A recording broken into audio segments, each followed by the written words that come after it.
আসসালামু আলাইকুম বন্ধুরা, কেমন আছেন? আমি আপনাদেরকে কথা দিয়েছিলাম যেহেতু কাঁচা আমের সিজন এসে পড়েছে, কাঁচা আম দিয়ে বিভিন্ন আইটেমের আচার দেখাবো। আজকে তৈরি করছি কাঁচা আম দিয়ে একটি স্বাস্থ্যসম্মত এবং একটি ভালো একটি আচার।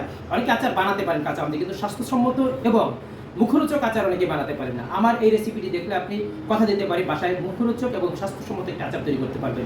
আসেন এই প্রণালীটি আপনাদের সাথে শেয়ার করি। প্রথমে আমি এরকম এই যে আমটা দেখেন, কাঁচা আম, এই আমটাকে আমি 4টা করে ফালি করে নেব। বিচিটা ফেলে দিয়ে সিল্কের সহ আমি প্রত্যেকটা আমকে এরকম 4টা অংশে ভাগ করে নেব। আমগুলো আমার কাটা শেষ। এখন আমি এগুলোকে লবণ এবং পানি দিয়ে কিছু সময় ভিজিয়ে রাখবো। আমগুলো আমার কাটা হয়ে গেছে। এখন এই পরিমাণে পানি দিলাম, দিয়ে এর মধ্যে আমি দিব লবণ। পরিমাণ মতো লবণ দিতে হবে, কারণ লবণ হচ্ছে কিছু সময় যদি আমি লবণ দিয়ে ভিজিয়ে না রাখি তাহলে অনেক টক হয়ে যাবে। আমের টকটা বের করার জন্য আমি এরকম কিছু পরিমাণ লবণ দিয়ে টক এবং কষটাকে বের করার জন্য আম থেকে আমি এই লবণ দিয়ে একটু ভিজিয়ে রাখি, কারণ একটু বেশি সময় ভিজালে টকটা এবং কষটা একেবারে পরিপূর্ণ বের হয়ে যাবে এর থেকে। নিয়ে নিয়েছি এখানে সরিষা, দেখেন সাদা সরিষাটা নিয়ে নিয়েছি আমি। কালো সরিষাটা হলেও হবে, সাদা কালো যে কোনো সরিষা একটা হলেই হবে। তা আমি এখানে নিয়ে নিয়েছি সাদা সরিষা। ফোড়ন নিয়েছি এখানে, পাঁচফোড়ন একটু তেলে নিব। এইখানে নিয়েছি শুকনো মরিচ। এই শুকনো মরিচগুলো এটা হচ্ছে একেবারে ঝালওয়ালা যে শুকনো মরিচ, সেটা নিয়েছি। এখন এই মশলাগুলো আমি একটু সময় প্রসেস করব এবং টোটাল প্রসেস প্রণালীটা আপনাদের সাথে শেয়ার করছি। পাঁচফোড়ন আমার ভাজা শেষ। এখন আমি শুকনো মরিচগুলো ভেজে নিব, একেবারে খালি ইয়াতে, কোনো প্রকার তেল ব্যবহার করা যাবে না। শুকনো মরিচগুলো এভাবে টেলে নিতে হবে। তো এখানে ঢেলে নিচ্ছি। 3 ঘন্টা 4 ঘন্টার মতো ভিজিয়ে রেখেছি। এই যে কষটা বের হয়ে গিয়েছে। এখন আমি পানিটা ঝেড়ে এটাকে গরম পানিতে একটু সময় সেদ্ধ করে নেব। তো একটু সময় আমি সেদ্ধ করে নিচ্ছি, প্রায় 4-5 মিনিট, বেশি সময় না। এই যে চুলা যখন বলক উঠে গিয়েছে তখন আমের কালারটা চেঞ্জ হয়ে গিয়েছে, দেখেন ভিতর এবং বাহির দুই দিকের কালারই চেঞ্জ, এবং বাহিরের কালারটাও চেঞ্জ হয়ে গিয়েছে। ভিজানোর পরে 3-4 ঘন্টা ভিজানোর পরে যে অবস্থা ছিল তার চেয়ে এখন সেদ্ধ করার পরে আরেকটু কালার চেঞ্জ হয়েছে, এবং দেখেন পানিটা আবার ঘোলা হয়ে আসছে, এবং টক এবং কষ এই কিছু অংশ আবার বের হচ্ছে। এখন আমরা সেদ্ধ করে নিয়েছি, গরম হাওয়া উঠছে এখনো। এখন আমি চুলায় এটাকে কিভাবে ফাইনাল প্রসেস, কিভাবে আচারটা রান্না করে, খুব গুরুত্বপূর্ণ অংশ। এখন আসেন সবাই আমরা আচারটা রান্না করা শুরু করি। এখন আমি প্রথমে সরিষার তেল দিয়ে নিচ্ছি। আচার মানে সরিষার তেল, সরিষার তেল ছাড়া কিন্তু আচার কল্পনা করা যায় না।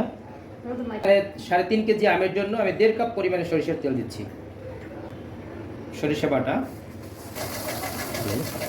এর মধ্যে আমি এখন দিয়ে দিচ্ছি আদা রসুন পেস্ট। 3 টেবিল চামচ আদা রসুন পেস্ট দিয়েছি আমি। এখন আমি এর মধ্যে দিয়ে দিচ্ছি এইটুকু পরিমাণে প্রায় 3-4 টুকরা দারচিনি, 4-5টা এলাচ এবং 3-4টা ছোটো ছোটো তেজপাতা। শুকনো মরিচের গুঁড়ি দিয়ে দেব, প্রায় 2-2.5 টেবিল স্পুন আমি শুকনো মরিচের গুঁড়ি দিয়েছি। হলুদের গুঁড়ি 1.5 টেবিল স্পুনের মতো হলুদের গুঁড়ি দিয়েছি। এখন এর মধ্যে দিয়ে দেবো আমি চিনি। আচারের আর একটা গুরুত্বপূর্ণ উপাদান চিনি দিচ্ছি। যেহেতু আমি টক ঝাল মিষ্টি আচার বানাচ্ছি, সেহেতু একে চিনি একটু বেশি দিতে হবে, কারণ টক এবং ঝাল দিয়েছে, এখন মিষ্টির পরিমাণটা অ্যাড করতে হবে। আমি এখানে প্রায় 2 কাপের উপরে চিনি ব্যবহার করছি। এখন দেব লবণের মধ্যে। আচারের যে টেস্ট আনার জন্য চিনির পরিমাণটা একটু দেখে শুনে বুঝে দিতে হবে। এখন আমি এর মধ্যে ফাইনাল যে আম, সে আমগুলো দিয়ে দিচ্ছি।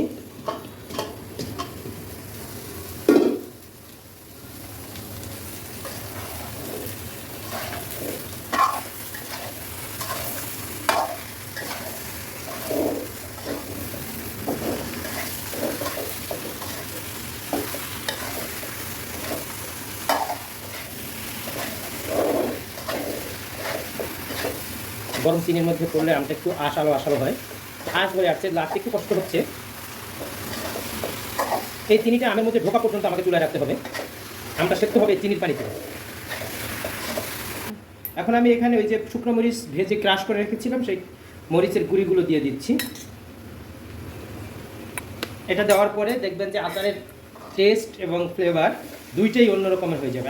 আপনারা একটু দেখেন যে এই যে আচারটা খুলে খুলে আসছে, দেখেন আমগুলো কিন্তু সব খুলে খুলে আসছে, তো এই পর্যন্ত কিন্তু আপনাকে রান্না করতে হবে, চুলায় রাখতে হবে, বারবার রাখতে হবে। বোঝেন এটা টেস্ট কতটা টেস্টফুল হবে এই আচারটা। দেখতেই এখন অন্য রকমের একেবারে। প্রত্যেকটা আচার আম থেকে প্রায় খুলে খুলে আসছে, আমের দুইটা অংশ হয়ে যাচ্ছে।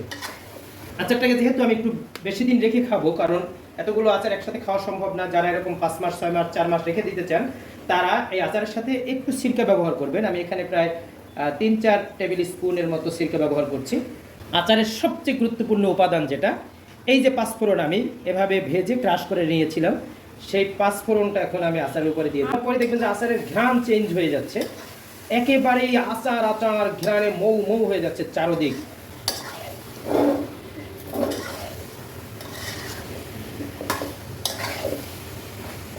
মধ্যে একটু টেস্ট করে নেবেন, ঝাল লবণ চিনি একটু টেস্ট করে নেবেন। যদি আপনার মুখে যদি কম লাগে তাহলে ঝাল লবণ চিনি, ঝাল তো শুকনো মরিচের গুঁড়ো আছেই, এটা অ্যাড করে নেবেন। আর লবণ আর চিনি অ্যাড করতে পারবেন যে কোনো সময় আপনি।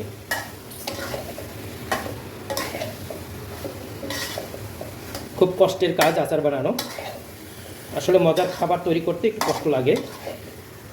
চুলাটা বন্ধ করে দিয়েছি, তৈরি হয়ে গেল সেই দারুণ স্বাদের আমের টক মিষ্টি ঝাল আচার।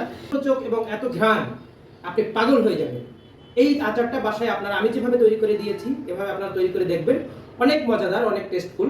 আমার তো সন্দেহ হচ্ছে আশেপাশে বাসা থেকে চলে আসে কিনা মানুষ, যে এত সুন্দর আচারের ঘ্রাণ আসছে, একটু আচার দিয়ে যান, দেখি একটু টেস্ট করে আসলে কেমন হলো আচারটা। কড়াই থেকেই আমি একটু যে আচারগুলো বেশি সিদ্ধ হয়ে গিয়েছে সেরকম একটা নিলাম, এবং যেটা এখনো আস্ত আছে এরকম একটা নিলাম।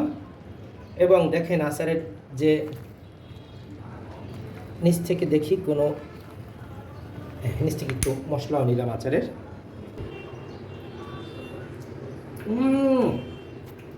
অসাধারণ অসাধারণ আচার, এটাও টেস্ট। আচারের প্রত্যেকটা অংশই সেরকমের টেস্টফুল। বাসায় ভাবে আচার তৈরি করে খেয়ে দেখবেন, আপনারা লিখে জানাবেন এবং শেয়ার করুন। ভিডিওটা শেয়ার করে টাইমলাইনে রেখে দিবেন। ধন্যবাদ সবাইকে, আসসালামু আলাইকুম।